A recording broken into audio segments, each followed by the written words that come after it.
ආයුබෝවන්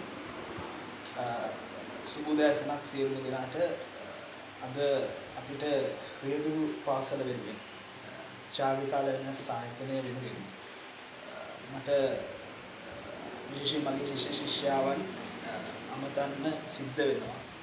මොකද හේතුව අපේ දැනට පවතින තත්ත්වයක ශ්‍රී ලංකාවේ සහ මුළු ලෝකෙම අපිට දේශන පැවැත්වීමට පොඩි ගැටලුවක් බලපාලා තියෙනවා මේ වෙනකොට.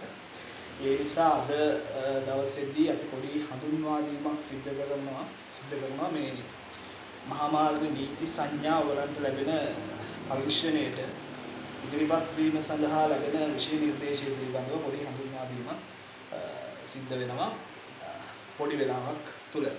ඒතනකින් එහාට මම මේ වීඩියෝස් ඉස්සරහට එවනවා මොකද දෙපාර්තමේන්තුවේ ලිඛිත පරීක්ෂණයට යන්න කලින් අපිට දැනුවත් වෙන්න තියෙන දේවල් විශේෂයෙන් රියදුරු පාසලේ හිමිකරු හැටියට විදුහල්පති හැටියට මට කතා කරන්න තියෙන අවස්ථාව. ඉතින් පැහැදිලිවම පාඨමාලාව පිළිබඳවත් යම් දේවල් කියන්න තියෙනවා මගේ ආයතනයට සම්බන්ධ වෙච්ච සියලුම ශිෂ්‍ය ශිෂ්‍යාවන්ට. මොකද පාඨමාලාවට ඉදිරිපත් වුණාට පස්සේ ඔයගලන්ට අභියෝග රාශියක් තියෙනවා. ඒකෙන් ලිඛිත පරීක්ෂණය කියන එක ඊළඟට ප්‍රායෝගික පරීක්ෂණය සහ පුහුණු වීමේ කාල සීමාව තුළ ඒ පුහුණුව ලබා ගැනීම කියන ඔන්න ඉලක්කයන් කරා අපිට යන්න වෙනවා. ඉතින් ඒ නිසා අනිවාර්යයෙන්ම අපි මේ දේවල් නිවැරදිව දැනුවත් විය යුතුයි. දැනුවත් වෙලා තමයි අපි මේ ගමන ඉදිරියට යා යුතු වන්නේ. ඒක මුලින්ම කියන්න ඕන දෙයක්. ඊළඟට ආයතනයේ පැත්තෙන් මට කරුණු කිහිපයක් කියලා ඊට පස්සේ විශේෂ පැත්තට පොඩ්ඩක් යන්න පුළුවන්. මුලින්ම කියන්න ඕන දෙයක් ආයතනයට ඔයගොල්ලෝ සම්බන්ධ වෙලා ඉන්නේ උගුම ලැබලා රියදුරු බලපත්‍රයට අදාළ ඒ අවශ්‍ය කරන දැනුම ලබාගෙන ඒ රියදුරු බලපත්‍රයේ මෝටර් දෙපාර්තමේන්තුව හරහා ලබා ගැනීම සඳහා. ඉතින් ඒකෙදී රජයේ පැත්තෙන් වෙන කොටසක් තියෙනවා ඊළඟට පෞද්ගලික ආයතනයක් හැටියට රියදුරු පාසල් පැත්තෙන් වෙන කොටසක් තියෙනවා. ඒ අවසාන මහ සභාවෙත් අපි කතා කරා අනුතුමා සම්බන්ධ වුණා. ඒකට හිටපු අනුතුමා. ඉතින් අපි පැහැදිලිවම සාකච්ඡා කරේ අපේ කාර්යය, අපේ කෘත්‍ය, අපි කරන්න ඕන වැඩේ. يعني වේදරු පාසල පැත්තෙන් අපි කළ යුතු පළවෙනිම දේ තමයි ඔයගොල්ලන්ගේ පුහුණුව නිවැරදිව ලබා ගන්න. ඊළඟ එක තමයි වේදරු බලපත්‍රයට ඉදිරිපත් කිරීම. මෝටර් දෙපාර්තමේන්තුව සහ පරීක්ෂකවරුන්ගේ නිර්දේශය ඒ තීරණය මත තමයි වේදරු බලපත්‍රය ලැබෙනවද නැද්ද කියන එක තීරණය වෙන්නේ. ඒක තමයි මූලිකවම දැනගන්න වැදගත්ම දේ. ඊළඟට ඒ පුහුණුව ලබන කාලය තුල අපිට තියෙනවා දැන් අපේ ආයතනයේ ප්‍රායෝගික පන්ති 20ක් තියෙනවා කාර්යයන් වල. ඊළඟ ත්‍රිවෝදගතයේ වෙනම ලෙසන්ස් ප්‍රමාණයක් තියෙනවා බයික් එකේ තියෙනවා. ඉතින් ඒ ආකාරයට පුහුණුව ලබන අය වාහන පන්ති වලට A කියන අක්ෂරය යොදාගෙන තියෙනවා නම් A කියන අක්ෂරයෙන් මෝටර් සයිකල්, B කියන අක්ෂරයෙන් සියලුම කාර් සහ ද්විත්වකාර්ය වාහන, ඒ කියන්නේ all cars, dual purpose vehicles, vans, cars. ඊළඟට B1, B1 කියන අක්ෂර ත්‍රිවෝදගත වලට වෙන් කරලා තියෙනවා. ඉතින් Tamanට කැමති වාහන පන්ති වලට අයදුම් කරන්න පුළුවන්කම තියෙනවා. කෙසේ හෝ වේවා ශ්‍රී ලංකාවේ මුල්ම වතාවට වේදරු බලපත්‍රයක් ගන්න කෙනෙක් නම් එයා අනිවාර්යයෙන්ම වේදරු ලිඛිත පරීක්ෂණය කියන එකට සූදානම් වෙ යුතුයි. මේක තමයි මූලිකවම සිද්ධ වෙන්න දේ. ඊළඟට මේ සඳහා වෙන් කරලා තියෙන විෂය නිර්දේශය තුළ අපිට බලන්න පුළුවන්කම තියෙනවා මෙන්න මේ වගේ අපිට වේදරු පුහුණු වැඩපිළිවෙලේ මෙන්න මේ වගේ පොතක් ලැබෙනවා. මේ වේදරු පුහුණු අත්පොතේ තියෙන විෂය ගොඩක් වෙලාවට මේක 2005 අපිට මොකද දෙපාර්තමේන්තුවේ සම්බන්ධ කරේ. ඉතින් මේකේ තියෙන ගොඩක් දේවල් ඔයගොල්ලන්ට වැදගත් වෙනවා ඉස්සරහට. ඉතින් ඒවත් එක්ක තමයි මේ දේශන සම්බන්ධ කරන්නේ. ඊළඟට ඕගොල්ලන්ට ලැබෙන පොඩි අත්පොතක් තියෙනවා. ඒකත් අපි දන්නවා. The highway code කියන එක අපිට ලැබෙනවා මෙන්න මේ ආකාරයට සිංහල දෙමළ ඉංග්‍රීසි මාධ්‍යයන් වලින්. ඉතින් ඒකත් තමන්ගේ ළඟ තිබිය යුතුයි. ඊළඟ ප්‍රශ්න පත්‍ර සහ ඒ නව ගැසට් පත්‍රය පිළිබඳව අවබෝධයක් තියෙනවා. මේක 2015 අලුත් සංශෝධනයක 1940 දරන ගැසට් පත්‍රය තමයි මේ අලුත් පනත ක්‍රියාත්මක වෙලා මේ මාර්ග සංඥා අලුත් වෙලා එවිලා තියෙන්නේ. ඉතින් මේවා ගැන අපි කතා කරන්න මේ තවත් ඉදිරියට දේශන දිගටම තියෙනවා. ඉතින් මේ YouTube channel එක subscribe කරලා ඒ අදාළ දේශන ලබා ගන්න කියන එක මුලින්ම කියන්නේ. ඊළඟට වැදගත්ම වෙන දෙයක් තමයි මේ විෂයට අදාළ කරුණු. ලිඛිත පරීක්ෂණය අපිට දැන් අපි දන්නවා හැමෝම ඔන්ලයින් සිස්ටම් එක තියෙන්නේ. තමන්ගේ ප්‍රශ්නය යටතේ ලැබෙන පිළිතුරු හතරෙන් නිවැරදි පිළිතුර ක්ලික් කරන්න තියෙන්නේ. ඉතින් ඒක ප්‍රශ්න 40ටම පිළිතුරු සපයන්න පුළුවන්. තමන්ට එහා පැත්තෙන් තියෙනවා කොටු 40ක්. ඒකෙන් නිවැරදි අපි හිතමු අපිට අවශ්‍ය නම් 30ට පිළිතුරු සපයද්දී 20 වෙනි ප්‍රශ්නේ බලන්න අපිට ඒක අරන් බලලා නැවත හදලා වෙනස් කරලා සකස් කරන්න පුළුවන්කම තියෙනවා දැන් තියෙන ක්‍රමයට අනුව. ඉතින් ඒ විදිහට ප්‍රශ්න සියල්ලටම පිළිතුරු ලියලා තමයි පිළිතුරු සපයලා යොමුනාට පස්සේ තමයි ඕකේ කරන්නේ. ඒක කරාට පස්සේ තමන්ට ඒ වෙලාවෙම ලකුණු බලා ගන්න පුළුවන්කම තියෙනවා. ඒක තමයි වැදගත් මුලින්ම කියන්න ඕනේ. ලිඛිත පරීක්ෂණයට සම්බන්ධ වෙන්නේ. ඊළඟ ලිඛිත පරීක්ෂණයට සම්බන්ධ වෙන්න කලින් ඔයගොල්ලෝ මෝටර රථ දෙපාර්තමේන්තුවේ ලියාපදිංචි වෙච්ච අවස්ථාවන් වලදී ඔයගලන්ට ලැබිලා තියෙනවා ඒ සඳහා යම් ආකාරයකට ලැබිලා තියෙන ෆෝම්ස් තියෙනවා. ඒ ගැන පොඩි දැනුවත් කිරීමක් කරන්න වෙනවා. ඉතින් ඒකෙදි මෙන්න මේ වගේ අපිට ලැබෙනවා ඇඩ්මිෂන් එකක්. මෝටර දෙපාර්තමේන්තුවට සම්බන්ධ වෙන්න හදන සීලම දෙනා සම්බන්ධ වෙලා මෝටර ලිඛිත පරීක්ෂණයට යන සීලම දෙනා මෙන්න මේ වගේ කොලයක් ලැබෙනවා. ඒකේ තමන්ගේ ලිඛිත පරීක්ෂණ දිනය තියෙනවා. ඊළඟට උඩ මේ වගේ ඇප්ලිකේෂන් එකක් ෆිල් කරපු එකක් තියෙනවා ළඟ. ඊළඟට තමන්ට මෙඩිකල් එකක් තියෙනවා. ඒ මෙඩිකල් ඒ සියල්ල තමන්ගේ ළඟ තියාගන්න ඕනේ, නැති කරගන්න නැතුව. ඒක මුලින්ම කියන්න ඕනේ. ඊළඟ ලිඛිත පරීක්ෂණය සමත් වුණාට පස්සේ සියලු දෙනාට මෙන්න මේ වගේ එකක් මේකේ ස්ටිකර්ස් දෙකක් අලවපු ෆෝම් එකක් පේපර් එකක් ලැබෙනවා. ඒක තමන්ගේ ළඟ තියාගන්න. ඉතින් මගේ ආයතනයට සම්බන්ධ වෙලා තියෙන සියලු දෙනාට මම කියන්න ඕන වැදගත්ම දෙයක් මෝටර රථ දෙපාර්තමේන්තුවේ ලිඛිත පරීක්ෂණයෙන් පස්සේ තමන්ගේ ප්‍රායෝගික පරීක්ෂණ දින ඒ ලබා ගන්න අවශ්‍ය නම් ලබා ගන්නට ගැටලුවක් නැහැ. ඒක අපේ ආයතනයේ සමුදා වෙන් කරගෙන තියෙන නිසා සමුදා දවස් ගන්න බැරි අය මට ගෙනල්ලා ඒ අවශ්‍ය ඕගොල්ලන්ගේ ડોකියුමන්ට් එක බාර දෙන්න. ඊට පස්සේ අපි ආයතනය හරහා ප්‍රායෝගික පරීක්ෂණ දින ලබා ගන්න. ඒක කියන්නේ. ඊළඟට ලිඛිත පරීක්ෂණයට සම්බන්ධ වෙච්ච හැම කෙනෙක්ම මාස 3කින් එහා දිනයක් තමයි ප්‍රායෝගික පරීක්ෂණයට යන්නේ. ප්‍රායෝගික පරීක්ෂණ සම්බන්ධ වෙන්නේ. ඉතින් ඒ ගැනත් පොඩ්ඩක් අපි සාකච්ඡා කළ යුතුයි. ඉදිරි දේශනවලදී අපි කතා කරනවා මේ ප්‍රායෝගික දැනුම කොහොමද ඉදිරියට ගෙනියන්නේ කියලා. ඒක ගොඩක් වෙලාවට වැදගත් වෙනවා. ප්‍රායෝගික පරීක්ෂණයකට යනකොට කොහොමද අපි මේ ප්‍රායෝගික පරීක්ෂණයට සම්බන්ධ වෙන්නේ කියන එක සම්බන්ධ. ඒක ගොඩක් වැදගත්. ඉතින් ඒ ටිකත් කියන ගමන් අද අපි පොඩි විෂය පැත්තට පොඩි අවස්ථාවක් වෙන් කරමු. නීතිය සහ ඒ රෙගුලාසි පිළිබඳව පොඩ්ඩක් අද අපි කතා කරන්න වෙන් කරගමු. එතන මුලින්ම අපිට බලන්න පුළුවන්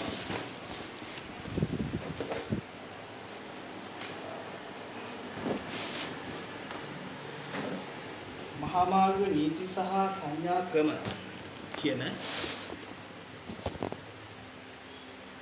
මහා මාර්ග නීති සහ සංඥා ක්‍රම කියලා අපි මේ නීතිය සහ රීතිය කියලා කොටස් දෙකකට වෙන් කරනවා. මේ විදිහට කොටස් දෙකකට අපි වෙන් කරමු.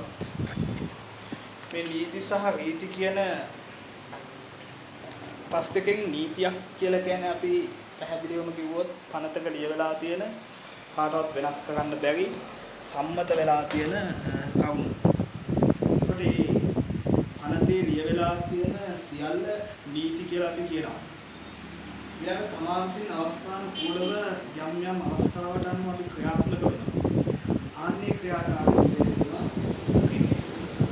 ඒතර පැහැදිලි කරලා අපිට මේ දෙකම අවශ්‍ය වෙනවා ලිඛිත පරීක්ෂණයට සහ ප්‍රායෝගික අවස්ථාවට අනුව තමන් විසින් කටයුතු කිරීම කියන එක ගොඩක් වැදගත්.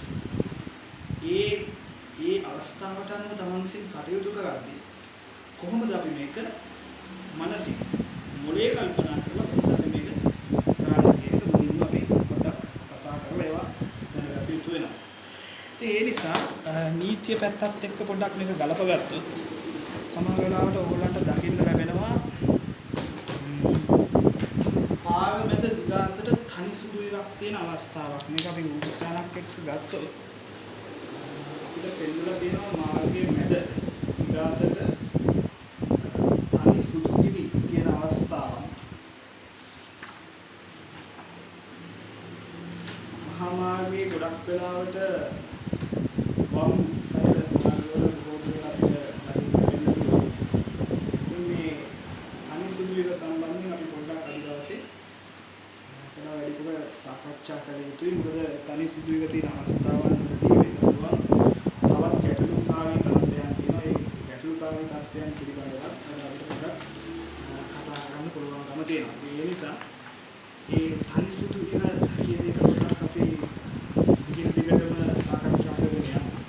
ඒ අතරේ ගැටලු තිබුණොත් අපි ඒවත් කතා කරමු. කමෙන්ට්ස් තියෙනවා නම් ඒවා මගේ YouTube එකට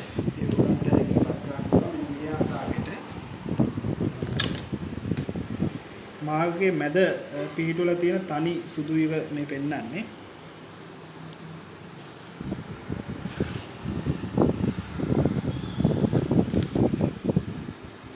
right. මේ ආකාරයට තියෙන මේ තනි සුදු රේඛාවෙන් අදහස් කරන්නේ විශේෂ අවධානයක්. අපිට මේක කැපෙන විදිහට ඉස්සර කිරීම කරන්න අයිතියක් නැහැ. මොකද හේතුව ඉදිරියෙන් එන වාහනත් එක්ක අපිට යම් අවදානමක් තියෙන නිසා ඊළඟට මේ ඉස්සර කිරීමට යාමෙන් විශාල අනතුරු වෙන්න පුළුවන් නිසා අපිට කියනවා මේකෙදි ඉස්සර කිරීම කරන්න ඉස්සර කිරීම තහනම් කරන ආයත රේඛාව. ඊළඟට දකුණට හැරීම සඳහා මේකේ අයිතියක් තියෙනවා.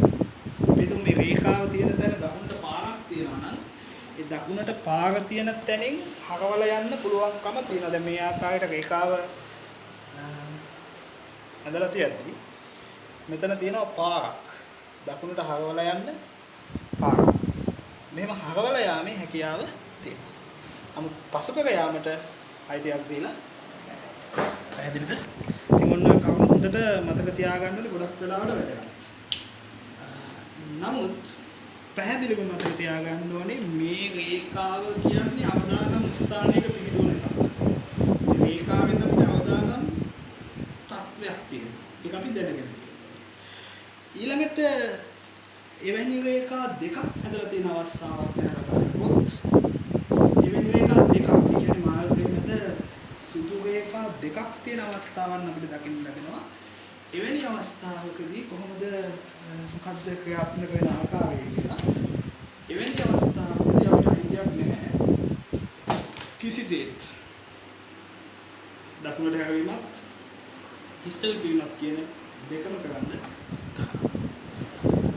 ඊළඟට මෙම රේඛාවලට ඔයගලන්ගේ මෝටර අත දෙපාර්තමේන්තුවෙන් දෙන මෙන්න මේ පොඩි පොතේ පැහැදිලි කරලා තියෙනවා මෙම රේඛාවල දකුණට හැරවීම පිණිස හැර මාර්ගය හා ගමන් කිරීමට තහනම් කෙරෙන ආයත රේඛාව කියලා මෙම රේඛා සම්බන්ධව ඊළඟට මේකේ රේඛා දෙක පෙන්වලා තිනවා මාර්ගය හා ගමන් කිරීමට තහනම් කෙරෙන ආයත රේඛාව කියලා.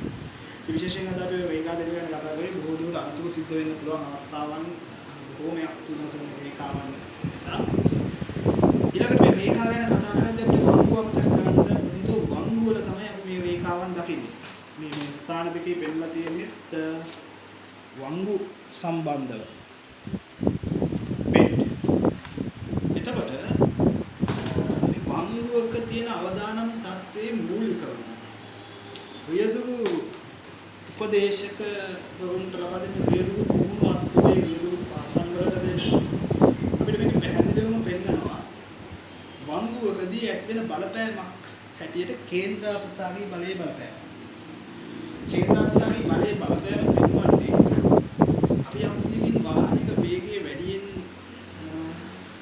කරගෙන ගියොත් ඒ වේගය නිසා ඇතිවෙන බලපෑම හේතුවෙන් කේන්ද්‍රයෙන් ඉවතට පැනීමේ හැකියාවක් තියෙනවා.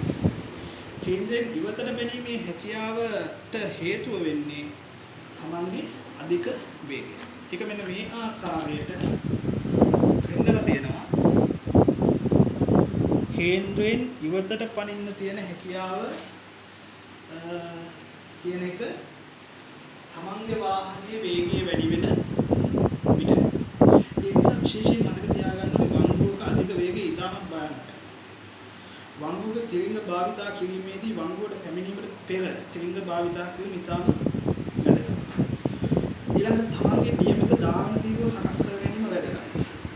ඒ සියලුම දේවල් කියද්දී වංගුවක නීතිය හැටියට අපිට පෙන්වලා දෙන්නේ වාහනයක් ඉස්සර කිරීම සහ නවතා තැබීම කියන එක වංගුවක කරන්න බැරි කාරණා දෙකක්.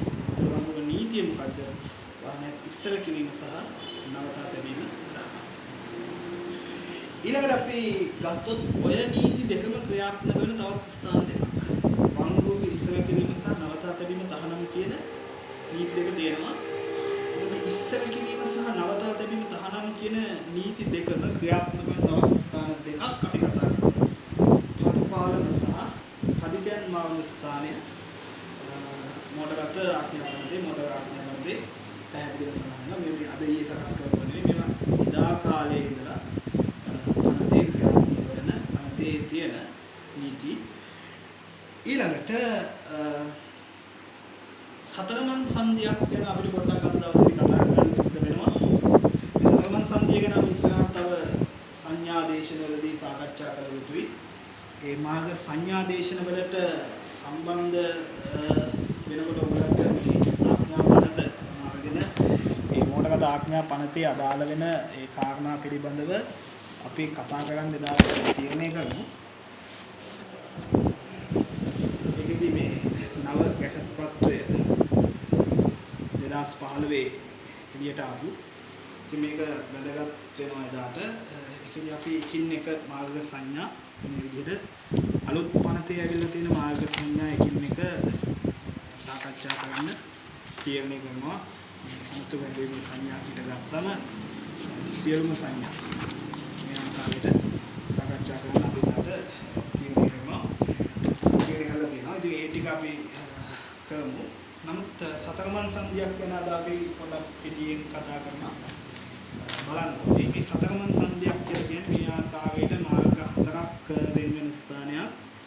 මේකෙදි දකුණට හැරවීමේ ක්‍රමය ගැන මෙතන පෙන්නලා තිනවා මේ විදිහට මේ වාහනයක් ABC කියලා ක්‍රම තුනක් යටතේ දකුණට හරවලා තියෙන ආකාරය. මෙතනදි පේනවා. ඉතින් මේ දකුණට හරවද්දී අංක 1ට කණ්ණාඩිය පුරදීම සංඥාව දැක්වීම රතය සකස් කිරීම. මෙතන තියෙනවා consult mirror give signal control manual. ඉතින් ඉස්සෙල්ලාම නිවාගත්දිව නිරීක්ෂණය කිරීම වැදගත්. ඊළඟට තීරණය ගැනීම වැදගත්. තීරණයෙන් පස්සේ තමයි අපි ක්‍රියාකාරීත්වයට යන්නේ. මේක ක්‍රියා බැඳවීමේ මූල ධර්ම තුනක්. ඊළඟට මේක යටතේ අපිට කියන්න තවත් දෙයක් තියෙනවා. සතරමන් සංධියක් ළඟට ඇවිල්ලා වාහනයක් මේ ආකාරයට නතර කරලා මේ සතරමන් සංධියේදී අපි ඉඩ දිය යුතු පැත්තක් තියෙනවා. සාමාන්‍ය සතරමන් සංධියක ධාවනය කරගෙන යන වාහනයක් නවත්තලා එක පැත්තකට ප්‍රමුඛත්වයක් දෙන්න ඕනේ. මොකද්ද පැත්ත? තමන්ගේ දකුණෙන් එන සියලුම රට වාහන වලට ප්‍රමුඛත්වය ලබා දෙන ස්ථාන. සතරමන් සංධිය කියලා කියන්නේ තමන්ට දකුණු පසින් එන සියලුම රට වාහන වලට ප්‍රමුඛත්වය ලබා දෙන ස්ථාන. මේ ප්‍රශ්න පත්‍රය හැටියට ඔයගලන්ට ලැබෙන මේ පේපර් එකක් මේ පොඩියට පෙන්නන්නේ. මෙන්න මේ වගේ අවස්ථාවන් තමයි මේ අවස්ථානුකූලව දීලා තියෙන්නේ. ඒ ගැන අනිවාර්යෙන් විශේෂයෙන් අපිට දැනුවත් වෙන්න සිද්ධ වෙනවා. ඊළඟට එතනදී නිරීක්ෂණීය තියෙන ක්‍රියාකාරීත්වය සිද්ධ වෙනවා. ඒ සම්බන්ධයෙන් මෙන්න මේ වගේ ප්‍රශ්නයක් ඔයගලන්ට ලැබිලා තියෙනවා. මේකදී අහන්නේ මෙහි තිබෙන මන්සන්දී වමට හැරවීමට අදහස් කරන්නේ නම් AB හා C වලදී කළ යුතු වන්නේ කියලා. AB හා C වලදී කළ යුතු වන්නේ පළවෙනි පිළිතුරේ තියෙනවා නිරීක්ෂණයේ තියගන්නේ කිරීම හා ක්‍රියා කිරීම. කියන අවස්ථාවේදී නිරීක්ෂණය කිරීම, B කියන අවස්ථාවේදී තීරණය කිරීම සහ C කියන අවස්ථාවේදී ක්‍රියා කිරීම. මේ නිරීක්ෂණයේ තීරණය ක්‍රියාකාරීත්වය කියන එක මොන මේ විදිහට මේ අපි පොතේ මුලින් සඳහන් කරලා අපිට දුන්නේ මේක පැහැදිලිව පෙන්වුවොත් නිරීක්ෂණයේ තීරණයේ ක්‍රියාකාරීත්වය සහ ඊට පස්සේ තමයි ප්‍රතිඵලය කියන එක ලබා ගන්න පුළුවන්කම තියෙනවා. ඒ නිසා අද අපි මතක තියාගමු නිරීක්ෂණයේ තීරණයේ ක්‍රියාකාරීත්වය කියලා කියන්නේ ක්‍රියාපදවීමේ මූලධර්ම. ඒ යටතේ අපි මේ ගමන ඉදිරියට යා යුතුයි. ඒ අතරේ අපිට මාර්ග සංඥා, මාර්ග නීති, රෙගුලාසි, සාමාන්‍ය දැනුම ප්‍රායෝගිකව අපි කරන ක්‍රියාකාරීත්වයන් පිළිබඳ දැනුම ස්වයංක්‍රීය නොවන වාහන සම්බන්ධයෙන් උත්තර ප්‍රශ්න ලැබෙනවා. ඒ ගැන අපි ලබන ඊළඟ දේශනාවේදී අපි සාකච්ඡා කරමු. ඉතින් ওই ටික අද දවසේදී අපි මතක තියාගන්න ඕනේ. අවසාන වශයෙන් කියන්න යමක් ඉතුරු වෙනවා අදට. මේ කතා කරන දේවල් දිගින් දිගටම ඉදිරියට යද්දී යම් අයට ගැටලු තියෙනවා නම් ඒවා පෞද්ගලිකව මගෙන් ඉල්ලා අහන්න පුළුවන්. මගේ දුරකථන අංක දෙනවා. අපේ ශිෂ්‍ය ශිෂ්‍යාවන්ට අපේ කාඩ්ස් තියෙනවා. මගේ ඊළෝ කාඩ් එකක් ලැබිලා තියෙනවා අපේ මොඩම. මේකේ තමන්ගේ මුදල් සම්බන්ධ විස්තර ඊළඟට බිස්නස් තමන්ගේ ප්‍රායෝගික පන්ති අවස්ථාවන් සහ විශේෂ සැලකිය යුතු කරුණු කීපයක් පිටිපස්සෙන් මම දීලා තියෙනවා. මේකේ උඩ කොටසේ මගේ අංක තියෙනවා. දුරකථන අංක. ඉතින් ඒවට අනිවාර්යෙන් කතා කරලා ඒ සම්බන්ධයෙන් නිරාකරණය කරන්න ඕනේ. උපදේශකවරුන් සමග මුහුණු වීම සිද්ධ කරනවා. ඔයගොල්ලෝ ඉතින් මේ උපදේශකවරුන් එක්ක තියාගත යුත්තේ උපදේශන ලබා දීමෙන් පුහුණුව ලබා ගැනීම පමණයි. ඉතින් එහාට වෙනත් ගනුදෙනු, මුදල් ගනුදෙනු සහ ඒ අවශ්‍ය නොවන දේවල් ඒ එක සිදු කිරීමට අවශ්‍ය නැහැ. ඒ බව කියනවා. අද අපි ගොඩාක් දේවල් කතා කරන්නේ නැහැ. කෙටියෙන් මේ ටික මතක තියාගෙන මොකටද දෙපාර්තමේන්තුවේ යුතුට යාම සූදානම් වීම සඳහා මේ දේවල් අපි ඉදිරියට සම්බන්ධ කරගමු. ඉතින් ඒ වගේම ප්‍රශ්න පත්‍රයක් ඔයගලන්ට අපි ලබා දෙනවා. මාස දෙකක් ඒකේ තියෙන ප්‍රශ්න ටික සාකච්ඡා කරන්න ඕනේ. ඉතින් දේශනාවල අපි කතා කරමු. ඒකේ යම් ගැටලු තියෙනවා නම් ඒවා මට ඉදිරිපත් කරන්න ඕනේ. තමන්ට පුළුවන් නම් පොඩිට මෙතන ක්ලික් කරලා මට ගෙනල්ලා පෙන්නන්න. ඒකේ යම් වැරදි තියෙනවා නම් ඒවා කතා කරලා නිරාකරණය කරන්න ඉදිරියට යමු කියන ගමන් අදට අපි සමුගන්නවා. හැමෝටම සුබ දවසක් ආයුබෝවන්.